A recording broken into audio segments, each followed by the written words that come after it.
Imran Ahmed Khan. Thank you, Mr. Deputy Speaker. I am an Ahmadi Muslim. Ahmadis are a peace-loving community whose motto is love for all, hatred for none. At the core of Islam is a belief that the only true way to serve the Lord is to serve and love his creation. It is for this reason that Ahmadis devote themselves to serving the cause of justice and humanity everywhere. Sadly, however, the Ahmadiyya Muslim community is an object of hate and suffers vicious persecution around the world. The epicenter of this hatred is Pakistan. I will give way. Can I thank the Honourable Member? In light of what he just said, is he aware that only yesterday another Ahmadi was murdered in Lahore in Pakistan, Dr. Tahir Ahmed, by a teenager? Does he regard it as frightening that the most radicalised and anti-Ahmadi of the community in Pakistan tends to be the young? I thank the Honourable Lady, the member for Mitcham and Morden.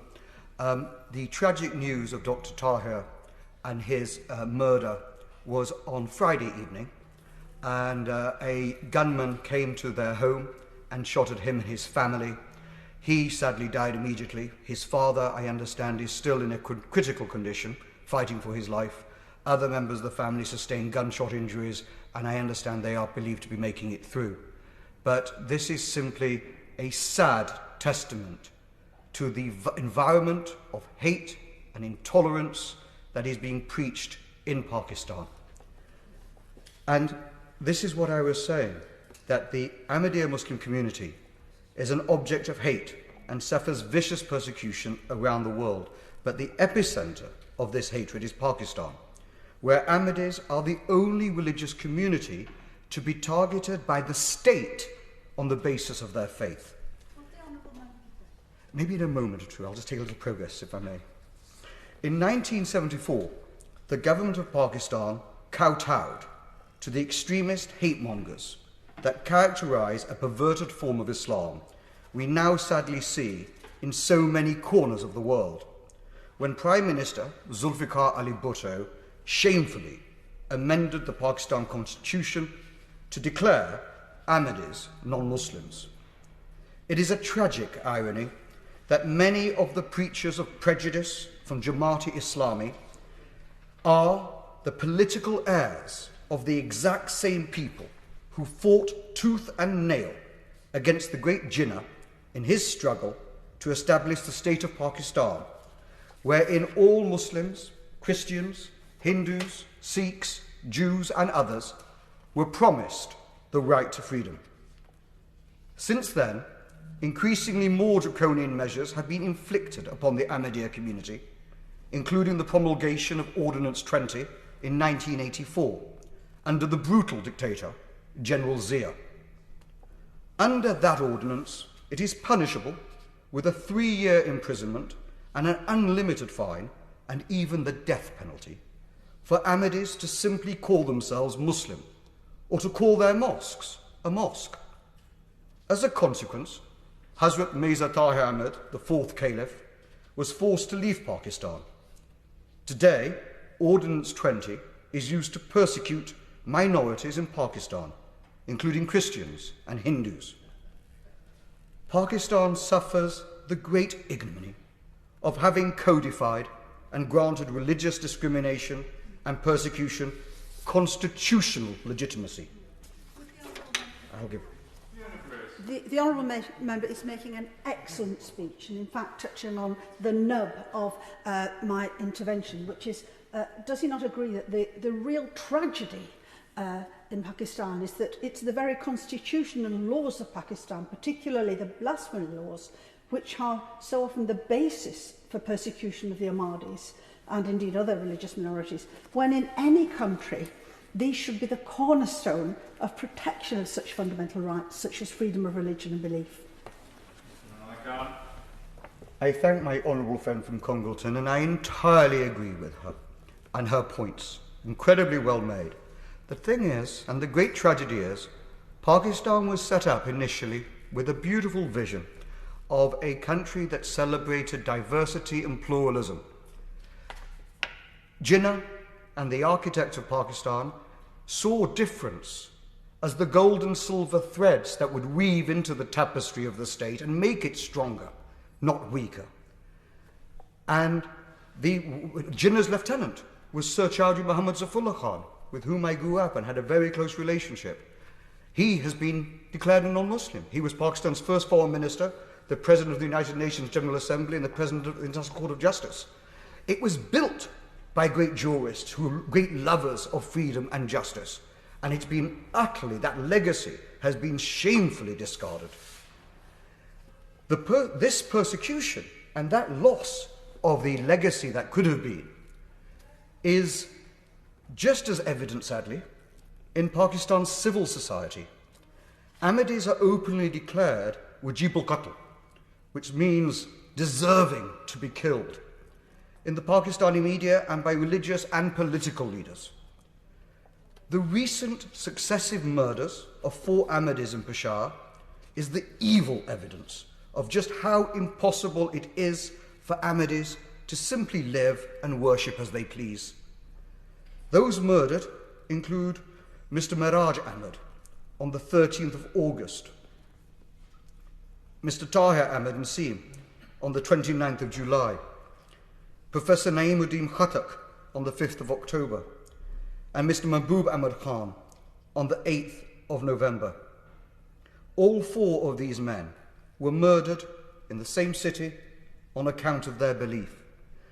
And as my honourable friend, the member for Mitchell and Morden, mentioned, last Friday, 31-year-old Dr. Tahir Mahmood was murdered at his home when a gunman shot him and his family. Horrifyingly, still, the vile abuse and persecution suffered by the Ahmadiyya Jamaat is not confined to just those alive. Some 39 Ahmadi bodies have been disinterred from what should have been their final resting place, and 70 Ahmadi Muslims have been denied burial in communal cemeteries. This year, in July, dozens of Ahmadi graves were desecrated and their gravestones destroyed by Pakistani state law enforcement officials in Gujranwala district. Heartbreakingly, members of the Ahmadiyya community are spared no respite from persecution, either in life or death. How is it possible that these atrocities occur in a country whose leaders answer when questioned that their constitution provides its citizens with the right to freedom of religion and belief? I shall. I thank my honourable friend for giving way, and I commend him for bringing forward this adjournment debate. He's making a powerful speech. I find it quite shocking, I mean, the deaths, the murders that he's been describing, but the fact that the Ahmadi people are denied the fact that they can describe themselves as Muslim, that they cannot describe their place of worship as a mosque, and that they should be denied the vote. Does he agree with me that this is quite shocking suppression and persecution of the people? The right of people everywhere to live, work and worship as they choose is the most fundamental and universal right that we have. And it makes no sense, neither to an individual or to a state, to inhibit or stamp upon or impede those rights, because the very blossom and flower of the state and of the children of the state is trampled upon. So it's not a matter for us in this venerable place to think of why would they do such a thing, because it is of no purpose, it is of no sense, it is senseless and deeply upsetting because of that. Freedom, as you mentioned, as the honourable gentleman has mentioned, of religious belief and other values that we in the United Kingdom hold dearly, such as tolerance and celebration of pluralism, are not just ideals to be debated in this House, discussed in lecture halls or written about by academics. They have, as we've discussed, very real consequences to the lives of people everywhere. My own family understands this only too well. I could place on record the numerous attacks against my immediate family, my larger family, and myself. For example, my cousin, my first cousin's husband, Syrian husband, Dr. Musallam al-Drubi, he left Damascus and was worshipping at an Ahmadi mosque in Lahore in May 2010, when gunmen stormed in and massacred 87 supplicants around him, and they left him and over another 120 worshippers with grave injuries, all on account of their belief, their crime to worship as Muslims. Pakistan is the world's leading exporter of hate across the globe, which it fabricates on an industrial scale. This dangerous extremism and religiously inspired violence has been broadcast, transmitted, and normalized in communities around the world who ape this hideous behavior. For example, anti-Ahmadi hate speech, which had been broadcast through television and radio in the United Kingdom. Channel 44, an Urdu language current affairs satellite channel, was fined £45,000 by Ofcom for airing 2 episodes of a discussion programme which featured a participant making serious and unsubstantiated claims against the Ahmadi community. This is not just the first case. In 2013, Takbir TV, a free-to-air Islamic channel, was fined £25,000 after broadcasting statements describing Ahmadis as having monstrous intentions and being lying monsters. There is a direct connection and a direct correlation between this sort of hate speech and violence perpetrated against members of the Ahmadiyya Jamaat. Freedom of speech certainly is a vital pillar of our way of life, but incitement to murder and violence is not, and never has been, freedom of speech.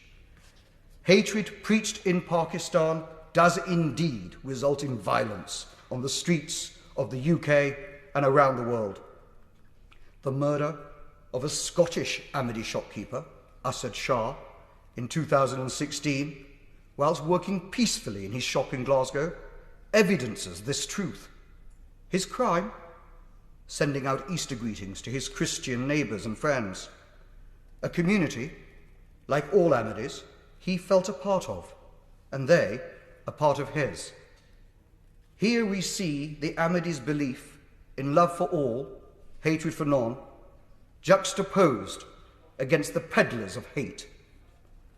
A report by the APPG on the Ahmadiyya Muslim community, titled Suffocation of the Faithful, has raised concerns that the deliberate targeting of members of the Ahmadiyya Muslim Jamaat within the United Kingdom originates from Pakistan, a result of the filthy reservoir of hate that Pakistan permits and enables. Worse, there is evidence, as outlined by the APPG's report, that aid money given by Her Majesty's government is spent on supporting government-run schools in Pakistan that encourage intolerance and hatred.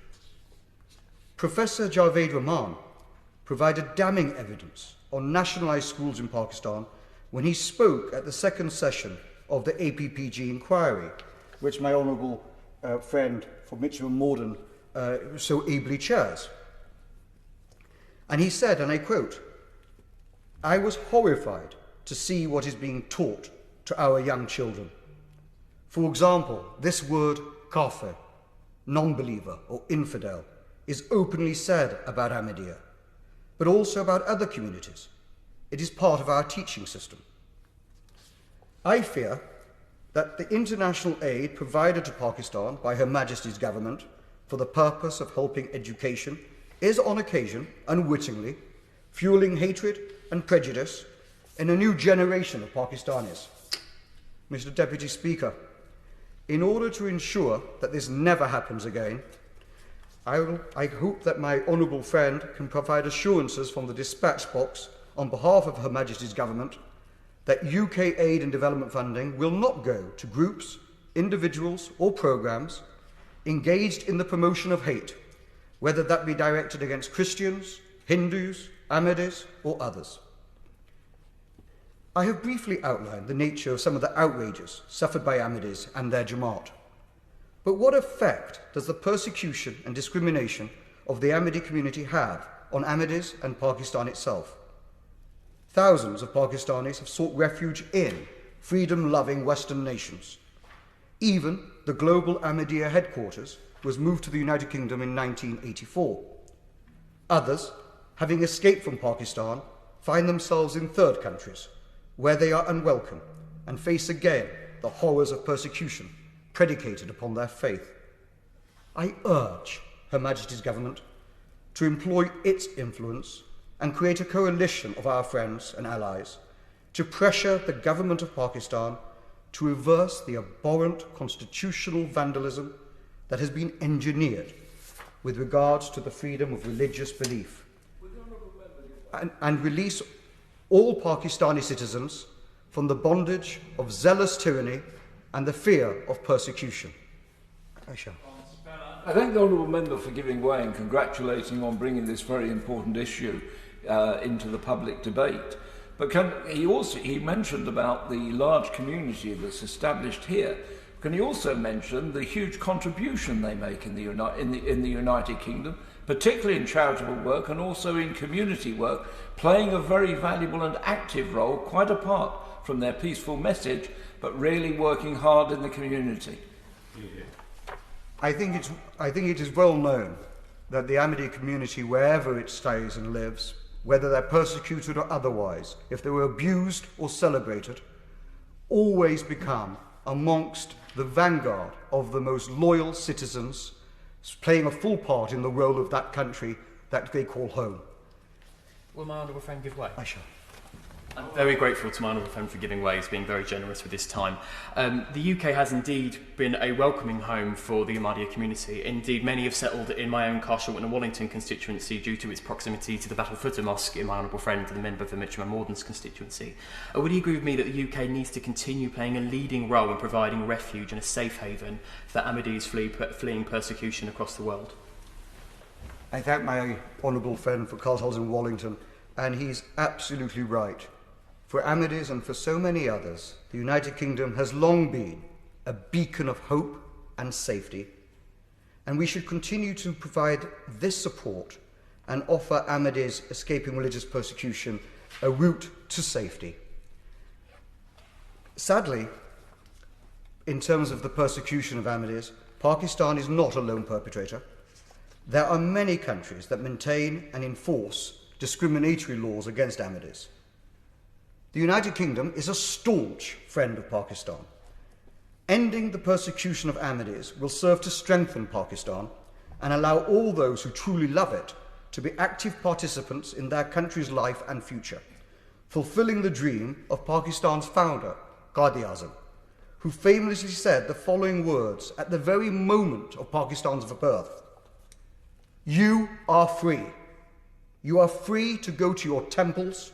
You are free to go to your mosques or to any other place of worship in this state of Pakistan." Mr. Deputy Speaker, as my honourable friend, the Minister, is aware, there are a number of powerful tools at our disposal that I urge him to employ to serve all the citizens of Pakistan, irrespective of their belief. The establishment of a structured engagement at a senior level by the Foreign Office with Pakistan on the persecution and discrimination facing the Ahmadi Jamaat being the first. Secondly, employing Magnitsky-style sanctions established earlier in the year against preachers, politicians, and others who incite and orchestrate violence and hatred against minorities, and to refuse their entry into our country. Thirdly, establishing a criteria when it comes to the protection and freedoms of all to live, work and worship as they choose in Pakistan, should be tied to any future trade Pakistan seeks with the United Kingdom. I will be listening intently, Mr Deputy Speaker, to my honourable friend's response as to whether Her Majesty's Government is willing to consider employing such measures in the name of universal freedom and justice for all. In helping Pakistan right the wrongs of persecution against Ahmadis, minorities such as Christians and Hindus, who also suffer great persecution and wrongs against them, will be protected. If we are to realise the vision of global Britain, we must be the ones to lead in defence of those innocents persecuted wherever they may dwell, and champion and encourage others to follow suit. Hear, hear.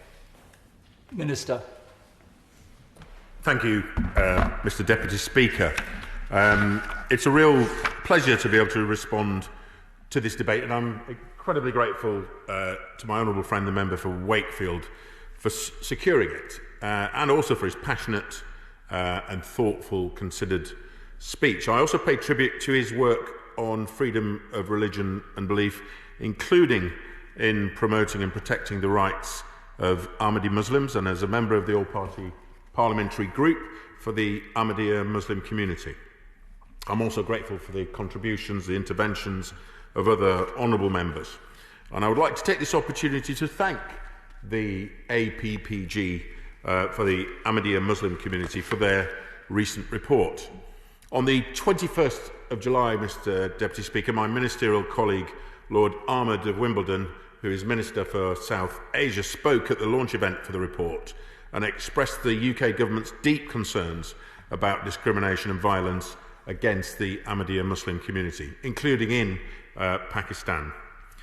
Today, we've heard of the appalling discrimination suffered by Ahmadi Muslims in many countries. Honourable members have raised Pakistan in particular, and as we've also heard, the UK is not immune from such religious intolerance, in particular the horrendous case of the gentleman in Glasgow. That's why this government works tirelessly to promote and defend the right of people of all faiths and none around the world. People must be able to practice their faith and express their beliefs without fear or discrimination. So I would like to address some of the specific issues raised by my honourable friend about the persecution. I'm more than happy to give way. Thank the Minister for giving way, and he's rightly drawn attention to the appalling incidents that take place on the extremes of the spectrum. But aren't there actually lower level activities, for example trying to organise boycotts against businesses owned by Ahmadis, and general lower level harassment? Shouldn't the authorities also be cracking down on that and say this is unacceptable in this country? The honourable gentleman is bang on. Of course we should be calling out this behaviour. Many of these activities take place on social media. We will be bringing forward an online harms bill. Hopefully some of these issues will be addressed. People should be able to, in this country, we pride ourselves on the ability for people to practice freedom of religion or belief. So the honourable member raises an incredibly important point. We've heard about recent incidents of discrimination, including violence against the Ahmadiyya Muslim community in Pakistan. The Constitution does not allow Ahmadi Muslims to call themselves Muslims. Ahmadi Muslims face violence and killings and attacks on their places of worship. And as I've said, social media hate campaigns and discrimination in employment and education. There have been recent horrifying examples of this discrimination. Lord Ahmed publicly condemned the murder of Mr. Mahbub Ahmed Khan in Peshawar in November. Everything points, Mr. Deputy Speaker, to Mr. Khan being murdered for his faith as an Ahmadi Muslim. And indeed, we've heard from the Honourable Member for Mitcham and Morden of the tragic killing of an Ahmadi Muslim, Dr. Tahir Ahmad, in Narkana Sahib in Pakistan during Friday prayers last week. I extend my personal condolences to the family of Mr. Khan and Dr. Ahmad and members of the Ahmadi Muslim community. These aren't isolated incidents, however. There have been other abhorrent murders, as we've heard in Pakistan, of Ahmadi Muslims and other apparently religiously motivated killings. We condemn all these murders in the strongest possible terms. My noble friend and ministerial colleague, Lord Ahmed, also raised the UK government's concern about these murders with Pakistan's Human Rights Minister, Dr. Shireen Mazari, as recent as the 16th of November. We've pressed for full and transparent investigations into these killings that result in the identification and prosecution of those responsible. Of course. Thank the Minister for giving way. I'm interested by these points, and particularly the Minister was saying that the government is working tirelessly, and I appreciate that. I welcome that, like everyone else. But given the fact that the Prime Minister of Pakistan was formerly of this country, he lived here for many years, do we not have a special relationship with him? And is there some way of actually encouraging him, through that special relationship, good understanding, that we should be able to encourage some repeal of those laws so that the Ahmadi people can actually be reinstated as citizens and be able to practice their faith like any other in Pakistan? Well, the Honourable Gentleman raises a good point. We regularly communicate our concern over these issues. It's absolutely the case that people should be able to practice their religions and belief freely without persecution. We regularly raise this with the Pakistan authorities. My right honourable friend, the Prime Minister, he knows the Ahmadi community well and has met His Holiness Mirza Masroor Ahmad, the spiritual head of the Ahmadiyya Muslim community.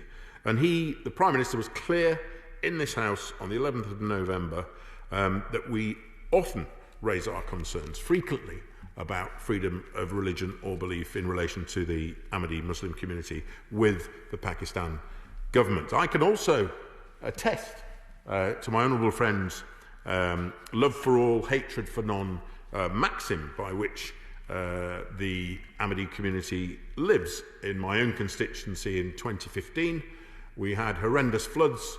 The town of Tadcaster was, our bridge was destroyed and the town was separated. And many people came and supported that community. Not least members of the Ahmadi community who came from London.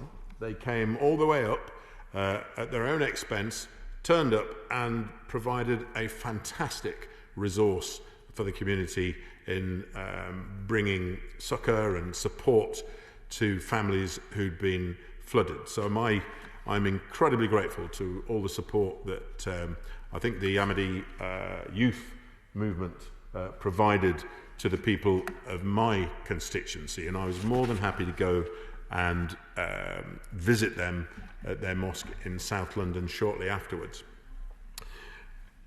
Earlier this month, Mr. Deputy Speaker, British High Commission Islamabad officials visited Rabwar in Punjab province to meet directly with representatives from the Ahmadiyya Muslim community. They were able to hear firsthand about the community's experiences and challenges, as well as a concerning rise of persecution and the tragic rise of killings of members of that community. We also provide support to civil society working on freedom of religion or belief issues in Pakistan. Our AWAS 2, Accountability, Inclusion and Reducing Modern Slavery programme, will spend £39.5 million over 5 years in the provinces of Punjab and Khyber Pakhtunkhwa. It's also worth pointing out, Mr. Deputy Speaker, that followers of other religions, including Christians and Shia Muslims, also suffer discrimination and violence in Pakistan. So let me also use this opportunity to underline the FCDO's due diligence in providing funding. I know my honourable friend raised this. We ensure that all organisations that receive funding have procedures in place to tackle any discrimination, including against religious minorities such as Ahmadi Muslims. We continue to urge the Pakistani government to guarantee the fundamental rights of all its citizens and strengthen the protection of minorities in accordance with international standards. And as part of this, we continue to raise our concerns around the implementation of blasphemy legislation and the misuse of anti-terror laws to discriminate. My honourable friend also raised the issue of trade. Rightly so. The EU's GSP Plus trade scheme, the Generalised Scheme of Preferences Plus tier, includes provisions which make preferential market access conditional on compliance with human and labour rights, environmental standards and good governance. So on the 1st of January 2021, the UK will introduce its own generalised scheme of preferences. We're committed to securing Pakistani businesses' ability to trade freely with the UK through an independent unilateral preferences scheme. This will offer the same level of tariff-free access as the EU's generalised scheme of preferences plus.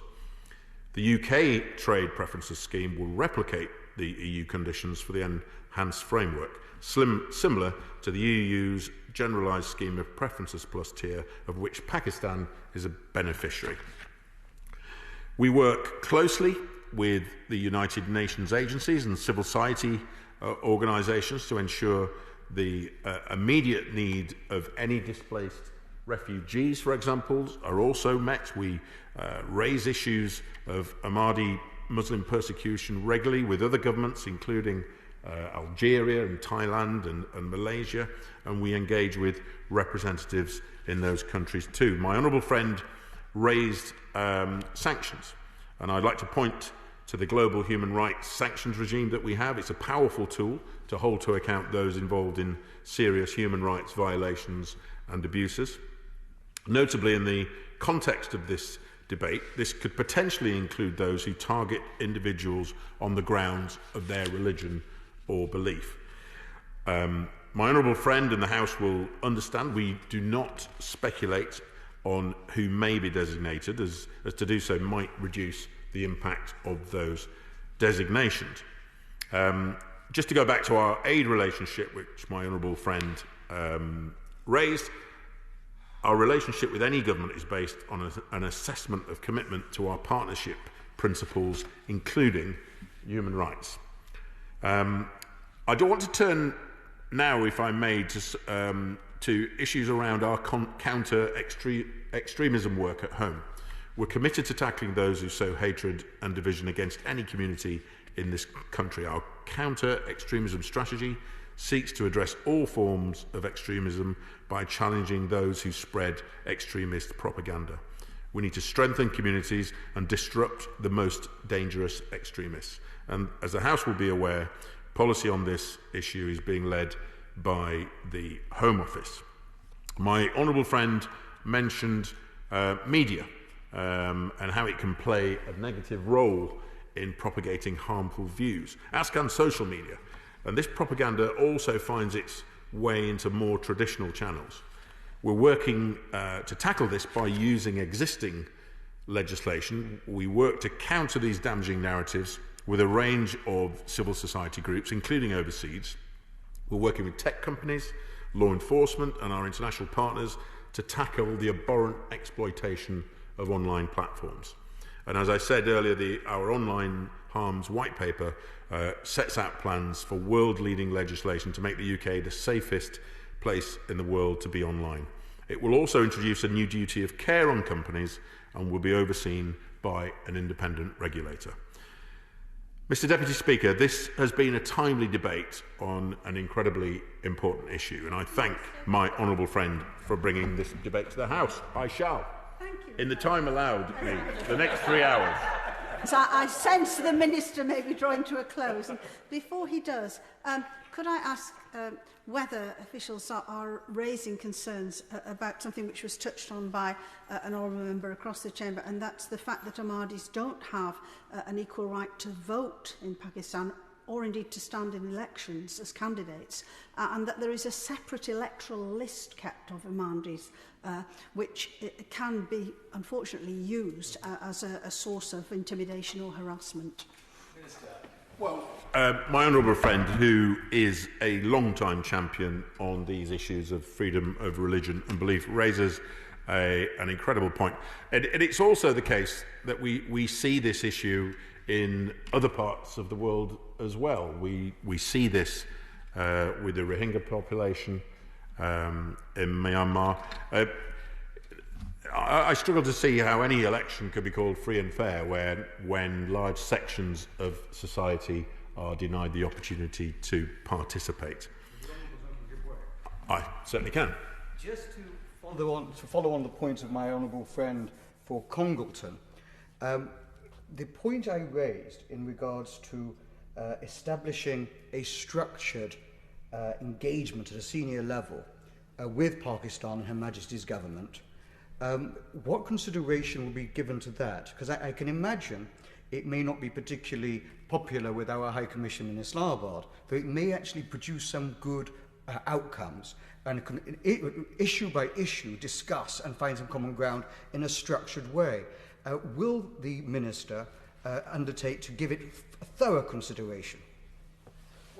I can assure my honourable friend, and in thanking him for bringing this debate this evening, we will continue, obviously, to stand up for the rights of all religious communities, including the Ahmadiyya Muslim community around the world. We'll protect our communities here in the UK from hatred and discrimination. I know my colleague, the Minister, Lord Ahmed, in the other place, who indeed, I understand, is also an Ahmadiyya Muslim, continues to raise this issue at the highest level within Pakistan government officials.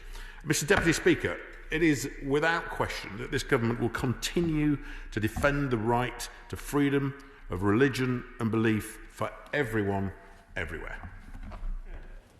The question is that this House do now adjourn. As many as ever say aye. Aye. No, I think the ayes have it. The ayes have it. Order. Order.